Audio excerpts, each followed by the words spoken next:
For 10 years, Claire Whitmore believed she was living a life many people only dreamed of. Her home stood on a quiet street, the kind lined with trees that changed colors with the seasons, a place where mornings felt slow and safe, and evenings carried the comforting rhythm of routine. Inside that house lived a marriage that from the outside looked steady, respectful, and deeply rooted. Claire and her husband Daniel had built something that appeared solid, something that seemed immune to the chaos that often touches other relationships. They didn't have children, but that absence never felt like a loss. Instead, it was a choice they made together, a quiet agreement that their life was already full enough. Daniel was the kind of man people trusted easily. He spoke calmly, moved with intention, and never seemed rushed or careless. He remembered small details, listened when Claire spoke, and carried himself with a quiet confidence that made others feel at ease. To Claire, this was more than enough. Love in her mind wasn't about grand gestures or dramatic passion. It was about consistency, about knowing that the person beside you would still be there tomorrow unchanged. And for a long time, Daniel gave her exactly that. Their days followed a familiar pattern. Weekend mornings with coffee lingering in the air, shared meals in a kitchen that felt lived in, and warm conversations that didn't need to be exciting to be meaningful. There was comfort in the ordinary, and Claire embraced it fully.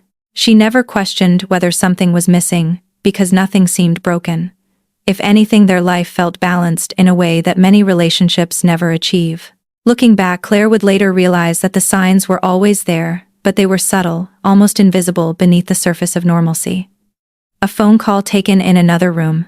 A trip that lasted slightly longer than expected. Small shifts that didn't scream for attention but quietly waited to be noticed. At the time, she dismissed them, not because she was naive, but because trust had already been built so deeply that doubt felt unnecessary, even unreasonable. There is a certain kind of comfort that comes from believing in stability.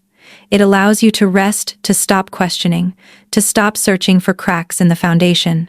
Claire had reached that point. She had invested years into this life, into this version of love that felt calm and dependable. And when you build something over such a long period, you don't easily imagine it collapsing. You protect it, sometimes even from your own instincts. Her love for Daniel wasn't blind. It was simply grounded in everything she had experienced up until that moment. Every memory supported the idea that their marriage was real, honest, and intact. So when something felt slightly off, she chose the explanation that preserved that belief. Work stress, busy schedules, the natural distance that comes with time, these were easier truths to accept than the possibility of something deeper. And so, for 10 years, Claire lived inside a carefully constructed reality. One where nothing seemed urgent enough to question, nothing loud enough to break the silence. It was a life that didn't demand vigilance, only participation. She woke up each day, believing she understood the man she had chosen, believing that what they had built together was shared equally between them. What she didn't know, what she couldn't yet see, was that this sense of peace had been built on something incomplete. Not entirely false, but not entirely true either. And sometimes that's the most dangerous kind of illusion, because it doesn't shatter all at once. It holds quietly, convincingly, until the moment it doesn't. If this story made you pause, stay with it. The next part reveals how one single message changed everything. Subscribe and follow to uncover what really happened next. It didn't happen all at once.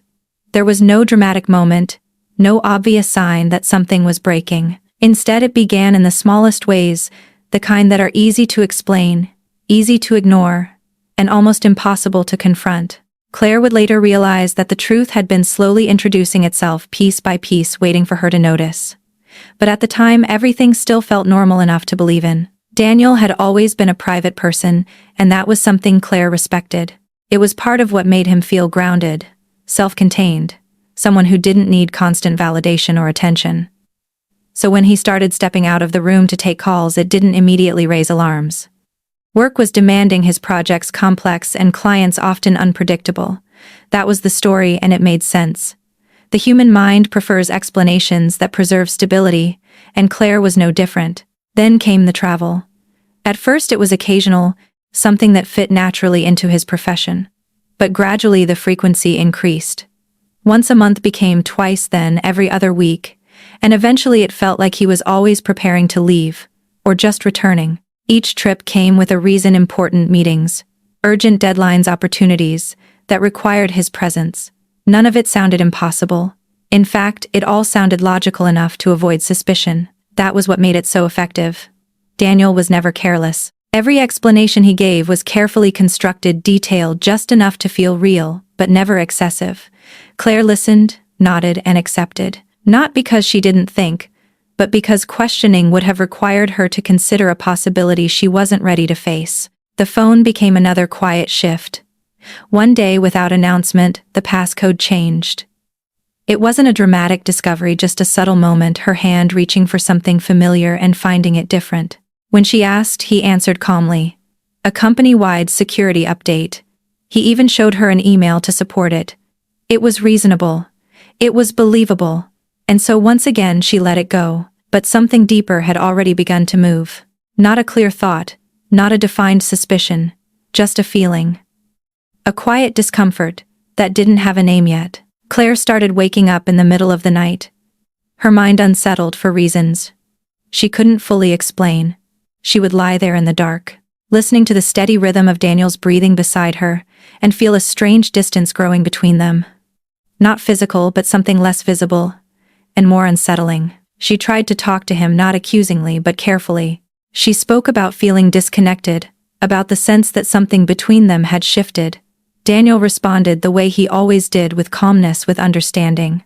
He said he was under pressure, that work had been overwhelming, that he was sorry if he seemed distant. And in that moment, it almost worked. He held her, reassured her. And for a brief time, the doubt softened. But it didn't disappear. Because the problem wasn't in any single action, it was in the pattern forming beneath them. The body notices what the mind tries to ignore. And Claire's body had already begun to react. Sleep became lighter, thoughts more restless, and the sense of unease more persistent. Still she stayed. Still she believed. Because 10 years is not something you walk away from easily. It's not just time, it's identity, memory, and everything you've built your sense of reality on. To question it is to risk losing all of it at once. And so she chose patience over confrontation, trust over doubt, silence over disruption. But silence has a cost. Because while Claire was trying to protect what she thought she had, the truth was continuing to grow quietly and steadily, just beneath the surface. And when something like that grows unchecked, it doesn't disappear. It waits, it gathers weight, and eventually, it demands to be seen. If you've ever ignored a feeling because the truth felt too heavy to face, you already understand this moment. Comment 2 if you want to see what happened when the truth finally came to light. It was an ordinary evening, the kind Claire had lived through hundreds of times before. The house was quiet, wrapped in that familiar stillness that once made her feel safe. Rain tapped gently against the windows, a soft rhythm that usually calmed her mind. She sat at the kitchen table, papers spread out in front of her, trying to focus on work, trying to keep her thoughts from drifting too far into the unease that had been growing inside her for weeks. Daniel was away again, another trip, another explanation that made sense on the surface. Nothing unusual, nothing alarming, just another night alone in a life she still believed she understood. Then her phone buzzed. A small sound, easy to ignore. At first, she assumed it was nothing important, an advertisement, a wrong number, something that didn't require attention. She almost didn't pick it up. Almost. But something made her look. Maybe instinct, maybe the quiet tension already sitting beneath her skin. The message was from an unknown number. No name, no context, just words. She opened it. And everything changed. "Hello, Claire. My name is Melissa. I think you deserve to know the truth. Your husband and I have been together for years. We have 2 children. He chose me." She read it once, then again, and then a third time, slower, as if the meaning might shift if she looked at it differently. But it didn't. The words stayed exactly the same. Cold and precise. There was no confusion. No room for misunderstanding. It wasn't emotional. It wasn't dramatic. That was what made it worse. It felt like a statement of fact, not an attack. Not chaos, but certainty. Claire didn't scream. She didn't cry. She didn't throw her phone or call Daniel in a panic. Instead, she placed the phone face down on the table very carefully, as if it were something fragile that might break if handled too quickly. Then she sat still, completely still. The rain continued outside. The house remained quiet. Nothing in the world around her had changed, and yet everything inside her had shifted beyond recognition. The words echoed in her mind not loudly, but persistently. 10 years. 2 children. He chose me. Each phrase carried weight, not like a sudden blow, but like something heavier, something that settled slowly into place. It didn't feel like shock. It felt like confirmation, as if a part of her had already known long before this moment, and this message had simply given it a voice. Her mind began to move, not in panic, but in calculation. 10 years meant the truth had existed almost from the beginning. 2 children meant this wasn't a mistake or a brief betrayal, it was a second life carefully built and maintained. He chose me wasn't just information. It was intention. It was a message designed not only to reveal, but to wound. And still Claire remained quiet. Because reacting would mean surrendering control. And in that moment, control was the only thing she had left. She picked up the phone again, not to respond, not to confront, but to act. She understood something clearly. Now, whatever this was, it was not going to be solved with emotion. This wasn't a conversation. It was a reality that had already been created without her. And if she wanted to survive it, she would have to step into it with clarity, not chaos. She didn't call Daniel. She didn't call a friend. She made a different decision, one that would change everything that followed. Because sometimes the strongest response is not the loudest one. It's the one that comes after you've gone completely silent. That night, nothing outwardly dramatic happened. The world didn't collapse. The house didn't fall apart. But something far more important ended quietly: her belief in the life she thought she had. And once that belief is gone, nothing can ever return to the way it was. If this moment gave you chills, you're not ready for what comes next. Like and subscribe to follow the full story, because the next move she makes will change everything. Silence can be mistaken for weakness, but in Claire's case, it became her greatest weapon. The night she received the message, she didn't react the way anyone would expect. There was no confrontation, no emotional explosion, no desperate attempt to get answers from Daniel. Instead, she chose something far more dangerous: control. After placing her phone down, she sat there for a long time, her thoughts moving beneath a surface that looked completely still. It wasn't that she didn't feel anything. It was that she refused to let those feelings decide her next move. Because deep down she understood something most people realize too late: once you react, you give the other person time to prepare, to lie better, to hide more carefully. And Claire was no longer willing to play that role. When she finally picked up her phone again, it wasn't to respond to Melissa, and it wasn't to call her husband. She dialed someone else entirely: an attorney. The decision came with a clarity that surprised even her. No hesitation, no second guessing, just action. The woman on the other end of the line answered calmly, as if late-night calls like this were not unusual. Claire explained everything in a steady voice, repeating the message word for word, outlining the situation without emotion. For a brief moment it felt like she was describing someone else's life, not her own. The attorney didn't interrupt. She listened, then asked only what mattered. Was Claire safe? Was her husband home? Did they share financial accounts? Simple questions, but each one grounded in reality, not emotion. Claire answered them all. And just like that, the situation shifted. It was no longer just betrayal. It was a case. The attorney gave clear instructions. Don't confront him. Don't respond to the message. Save everything. Screenshot it. Back it up. Create a record. These weren't suggestions, they were strategy. Claire followed each one immediately. She moved with precision, almost mechanically, as if she had stepped into a version of herself that operated without hesitation. When the call ended, the house was still quiet, but something had changed. The confusion was gone. In its place was direction. Claire didn't cry that night. Not because she wasn't hurt, but because her mind had moved into survival mode. Emotion would come later. For now, there was work to do. She began organizing everything in her head, breaking it down into what she knew and what she needed to prove. The message existed. That was fact. Daniel's behavior had changed over time. That was pattern. The financial side unknown but likely traceable. That was opportunity. She didn't need to understand everything immediately. She only needed to start. And that was the difference. Most people freeze when their world collapses. Claire didn't. She shifted. She adapted. She moved forward before the shock had time to settle in. Because somewhere deep inside, she knew that waiting would only make her weaker.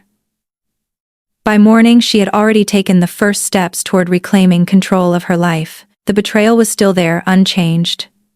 But her position within it had transformed completely. She was no longer the person being deceived. She was the person preparing to uncover everything. And that shift, quiet, invisible but absolute, was the beginning of the end for everything Daniel had tried to hide. What made it even more powerful was that Daniel had no idea. He walked back into his life, thinking everything was still under control, unaware that Claire had already stepped several moves ahead. And that is what true strength looks like. Not loud, not dramatic, but precise, patient, and unstoppable. If you think staying silent means giving up this story will change your mind. Comment 5. If you're ready to see how she turned silence into power. The next phase didn't begin with confrontation, it began with observation. Claire understood that truth, especially a hidden one, leaves traces. It doesn't simply exist in silence. It moves through patterns, through habits, through numbers. And if Daniel had truly been living another life for years, then that life had to be supported by something tangible. Money, time, records, things that couldn't lie as easily as people do. She started with what she had access to, their shared financial accounts. As a joint account holder, she didn't need permission. That detail alone became one of her greatest advantages, something Daniel had likely overlooked in his careful planning. He had hidden behavior but not structure. And structure always leaves a trail. Claire went to the bank without making any sudden moves. She didn't withdraw money, didn't alert anyone, didn't create suspicion. She simply requested statements, months of them, then more. Sitting alone, she began going through each transaction, line by line, her focus sharpening with every page. At first, everything looked ordinary.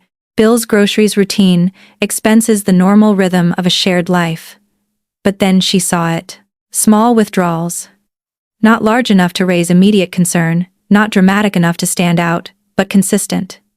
Regular. Almost patterned. The amounts were always similar, always just under thresholds that might trigger attention. That wasn't coincidence. That was design. And once she noticed it, she couldn't unsee it. Claire didn't jump to conclusions. She documented. Every suspicious transaction was photographed, recorded, saved. She treated it like evidence, not emotion. Because now this wasn't about what she felt, it was about what she could prove. And proof required discipline. As the days passed, the pattern became clearer. The money wasn't random, it was directed, flowing out, in steady streams, disappearing into something that had existed alongside her life, without her knowledge. A second reality, funded quietly over time. Claire's thoughts didn't spiral, they aligned. She began connecting timelines, the increased business trips, the unexplained absences, the shifts in behavior. Everything started to form a structure that made sense in a way that was both devastating and undeniable. This wasn't a mistake. It wasn't a moment of weakness. It was sustained, intentional, and calculated. Daniel hadn't just lied, he had maintained an entire system of deception. And the deeper Claire looked, the more she realized how carefully it had been built. But what made her different in this moment was not the discovery, it was her response to it. She didn't rush to expose him. She didn't confront him with anger or demand explanations. Instead, she continued. Quietly. Methodically. Because she knew something he didn't. The truth, once fully uncovered, is far more powerful than partial suspicion. She worked closely with her attorney, sharing every document, every finding. Each piece added weight, turning doubt into fact. And then came the next step, bringing in someone who specialized in following money. A forensic accountant. Someone trained to see what others miss, to trace what others try to hide. When the investigation deepened, the numbers told a story Claire had already begun to understand. The transfers weren't just consistent, they were significant. Over time, they added up to something impossible to dismiss. This wasn't support for a brief affair. This was the funding of a second household. A parallel life, running alongside her own. And in that moment the final illusion broke. Not with noise, not with emotion, but with clarity. Claire didn't feel shock anymore. She felt certainty. Because numbers don't lie. Patterns don't lie. And now everything she needed was in front of her. What had once been hidden was now mapped out, visible, undeniable. And still Daniel had no idea. He continued moving through his routine, believing his secrets were intact, unaware that every step he took had already been traced. Claire didn't need to chase him anymore. She had already found the truth. And soon, she would decide exactly what to do with it. Because the most dangerous moment in any hidden lie is when the person you deceived stops guessing and starts proving. The truth didn't arrive as a single revelation. It unfolded, like a structure being slowly uncovered layer by layer, until there was no way to deny what it was. Claire had already seen the financial patterns, already understood that something larger existed beneath the surface. But knowing and seeing are two different things. And what she began to uncover next transformed suspicion into something far more concrete, a fully constructed second life. With the help of the forensic investigation, the numbers started to connect to identities, locations, and timelines. Transfers from their shared account led to a name. A name led to an account, and that account opened the door to a reality Claire had never imagined she was living alongside. Melissa was no longer just a message on a screen. She was a person with a life and address, routines, responsibilities. And more than that, there were children. Not a rumor. Not an exaggeration. Documented, traceable, undeniable. At that point, the nature of the betrayal changed entirely. This was not a hidden relationship maintained in secrecy for moments of escape. This was continuity. Structure. Commitment. Daniel had not stepped outside his marriage. Temporarily, he had divided himself between two worlds and sustained both with precision. Claire sat with that realization longer than she expected. Not because it was unclear, but because it was too clear. Every piece fit too perfectly. The trips, the money, the absences, they were no longer scattered details. They were components of a system, a life that had been running parallel to hers for years, without interruption, without collapse, without her knowledge. What disturbed her most was not just the existence of this second life, but the level of discipline it required to maintain it. This wasn't chaos, it was order. Every decision Daniel had made had been calculated to preserve both realities. That meant every moment they had shared, every quiet dinner, every ordinary conversation had existed, alongside another version of him living somewhere else, being someone else. And that realization carried a different kind of weight. It wasn't just betrayal, it was duplication. Claire began reconstructing the timeline more precisely. When had it started? How had it evolved? The evidence suggested it went back nearly to the beginning of their marriage, possibly even before. That meant there had never truly been a before. No clean version of their relationship untouched by deception. The foundation itself had been compromised from the start. And yet Daniel had never let that fracture show. He had maintained consistency, stability, even care. Which raised a question Claire couldn't ignore: how much of what she experienced had been real? The answer was complicated. Because deception on this scale doesn't erase reality. It overlays it. Daniel had been present, attentive, even loving, in ways that felt genuine. But those moments now existed in a different context. One that made them impossible to interpret the same way again. They were no longer evidence of truth. They were evidence of control. What Claire understood now was that she had not been competing for attention. She had been part of a design she didn't know existed. And Melissa, despite the message, despite the confidence it carried, had also been inside that design. Two lives, both shaped by the same person, both built on information that was incomplete or false. The illusion was not limited to one side. It extended in both directions, held together by Daniel's ability to manage perception. And that ability was now collapsing under the weight of exposure. The more Claire uncovered, the less room there was for interpretation. This wasn't something that could be explained away, minimized, or reframed. It was comprehensive. And because it was comprehensive, it gave her something she hadn't had before: certainty. Not emotional certainty, but factual certainty. The kind that doesn't shift under pressure. the kind that holds up in court in confrontation in reality. Claire didn't feel the need to confront him immediately. Not yet, because now she understood the scale of what she was dealing with. And with that understanding came a different kind of power. She was no longer reacting to fragments.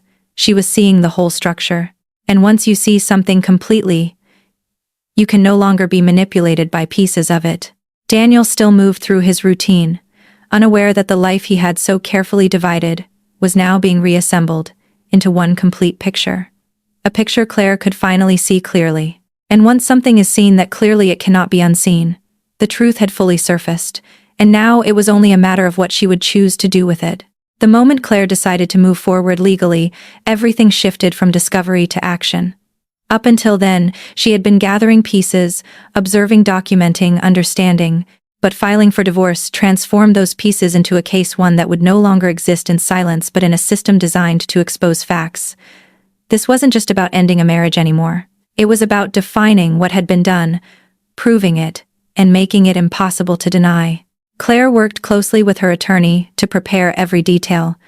Nothing was rushed, nothing was assumed.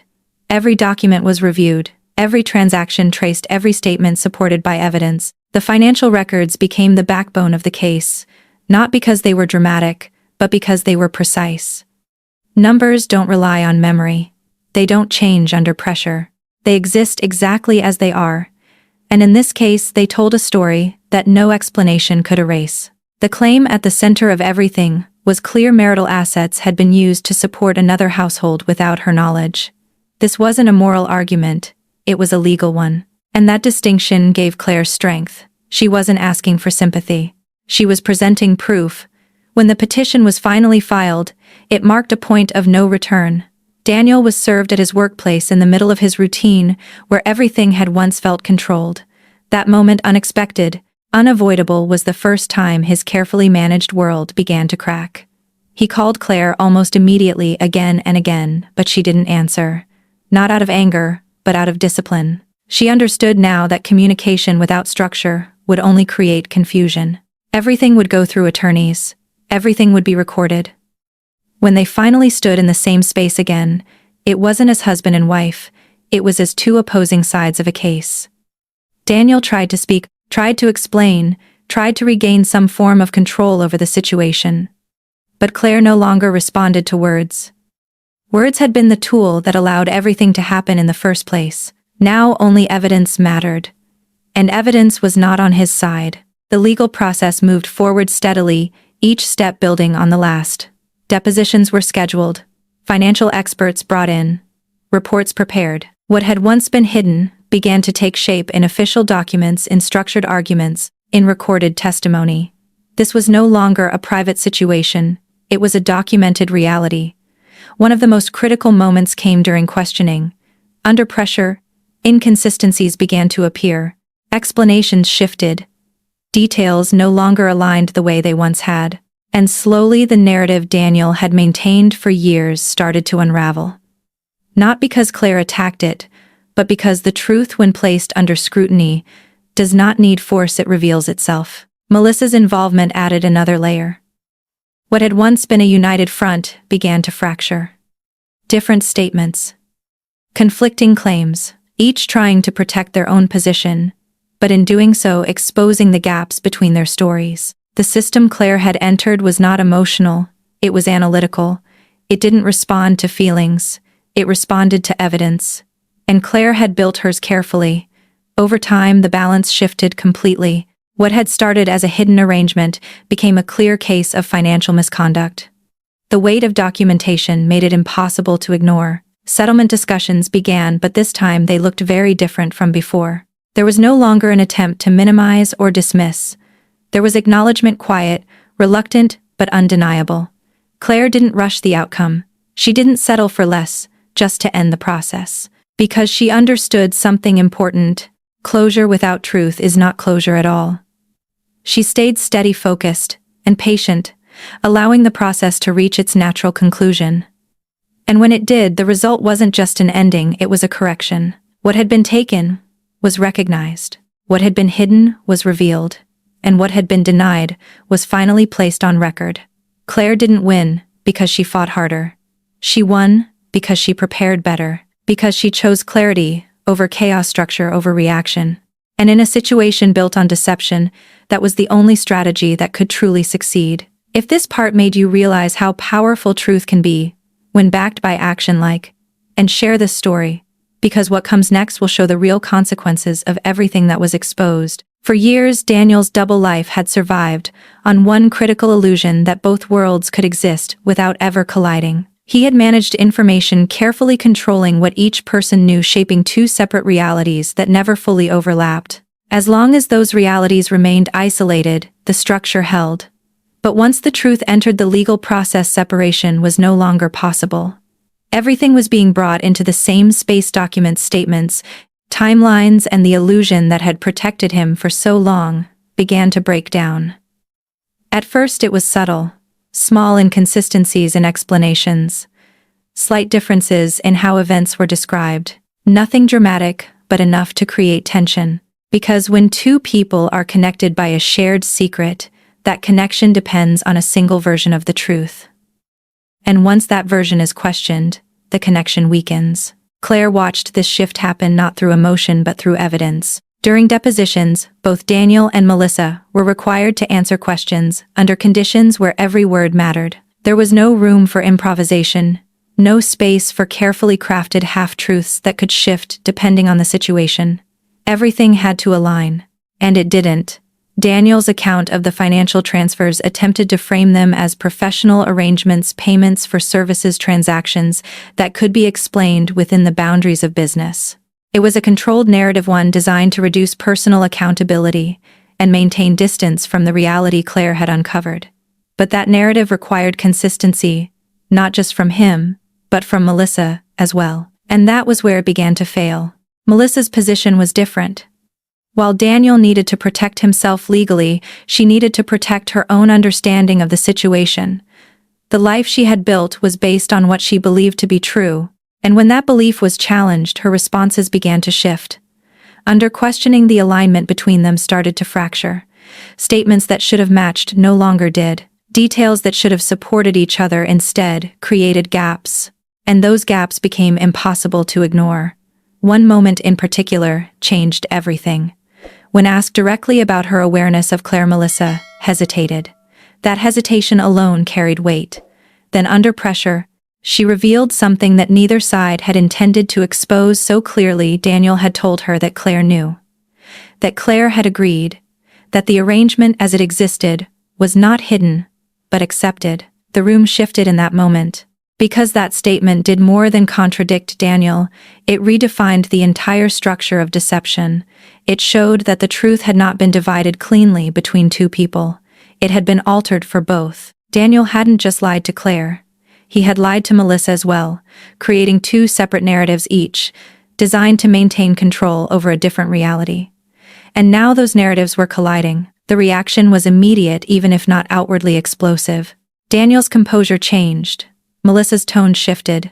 The attorneys intervened, attempting to contain the situation, to pause, to regroup. But what had been said could not be undone. It was on record. It existed now as part of the case. And more importantly, it existed between them. From that point forward, their positions were no longer aligned. What had once been a shared front became a conflict of interest. Each needed to protect themselves, and in doing so, they began to move in different directions. The unity that had sustained the deception for years dissolved under pressure. Claire observed all of this with a clarity she hadn't had before. She wasn't part of the conflict between them. She was outside it, watching the structure collapse under its own contradictions. And in that position, she understood something essential: deception can be maintained for a long time, but only as long as everyone involved continues to believe the same version of reality. The moment that belief fractures, everything else follows. Daniel had built a system that depended on control of information, of perception, of timing. But control has limits, and once those limits are reached, it doesn't fade slowly. It breaks. By the end of the process, it was no longer Claire exposing the truth. The truth was exposing itself through the inconsistencies, through the conflicts, through the inability of two separate lies to coexist under scrutiny. And that was the moment everything truly changed. Because when people who were once aligned begin to turn on each other, the collapse is no longer avoidable. It becomes inevitable. If you want to see how this breakdown leads to the final outcome, subscribe and follow the next part, because what happens next is the consequence they never saw coming. By the time the case reached its final stage, there was very little left to argue, only what would be formally recognized and how the consequences would be assigned. What had once been a carefully hidden reality was now documented in full detail, supported by record statements and verified timelines. The legal process had done what it was designed to do: remove emotion from the center and replace it with structure. And within that structure, the truth had become impossible to ignore. Claire entered the final hearings, not as someone seeking answers, but as someone who already had them. There was no urgency in her movements, no visible anger, no attempt to revisit the past through confrontation. That phase was over. What remained was resolution. Across from her, Daniel no longer carried the same confidence he once had. The certainty that had allowed him to maintain 2 lives had eroded under the weight of evidence. Every document, every inconsistency, every confirmed transfer had narrowed the space for explanation, until there was almost none left. This was no longer a situation that could be reframed or minimized. It had been defined. The court's role was not to judge intentions but to assess actions, and the actions as presented were clear. Marital assets had been redirected over a prolonged period to support a separate household without disclosure. That fact alone carried significant legal consequences. It shifted the balance of the case, not because it was dramatic, but because it was provable. Financial clarity became the foundation of the outcome.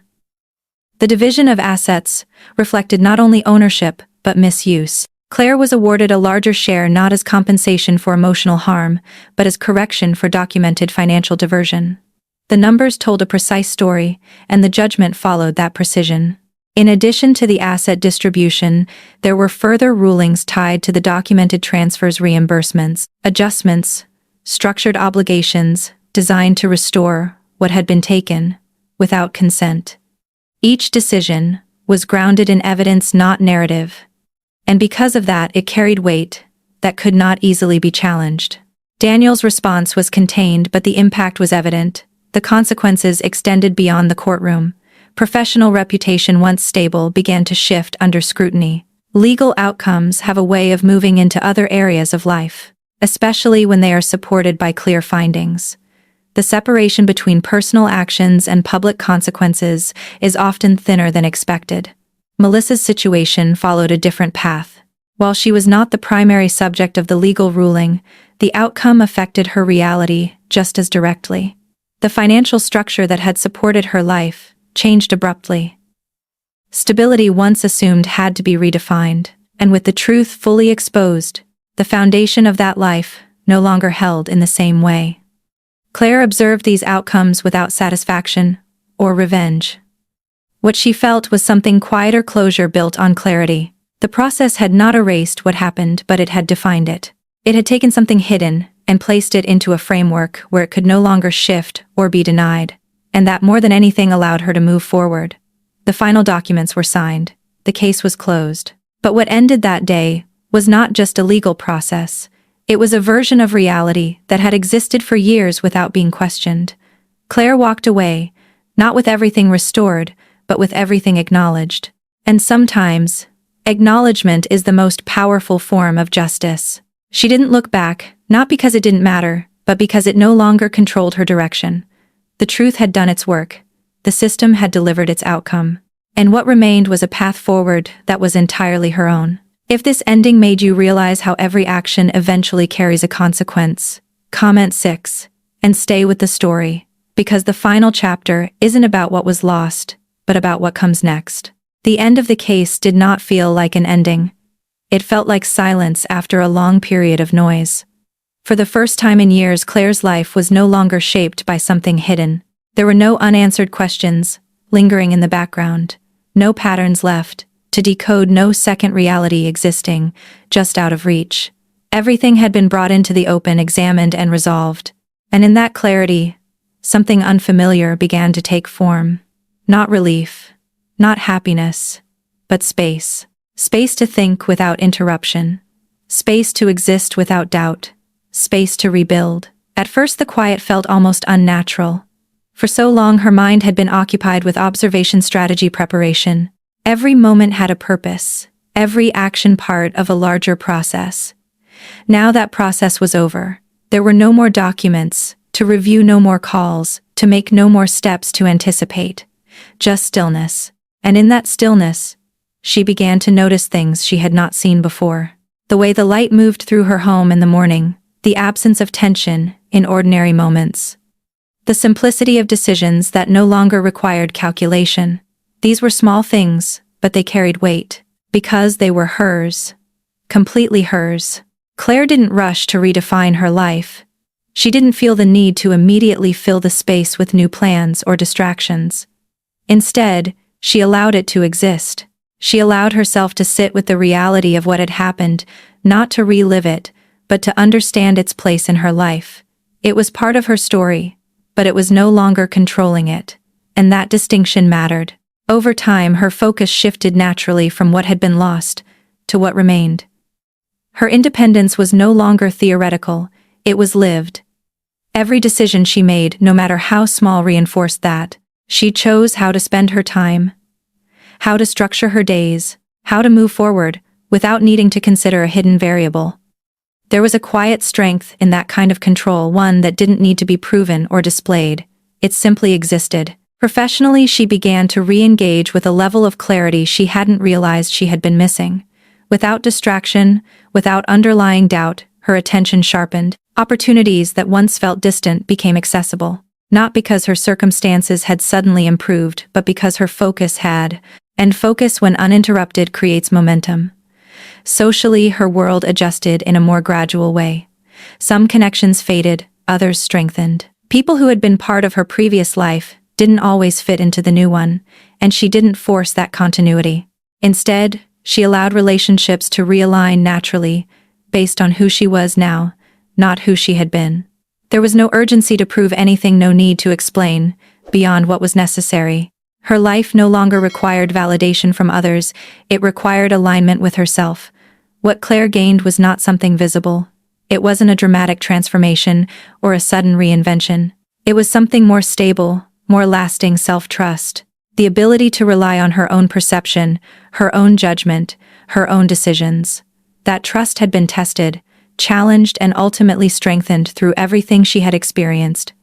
And once established, it changed the way she moved through the world.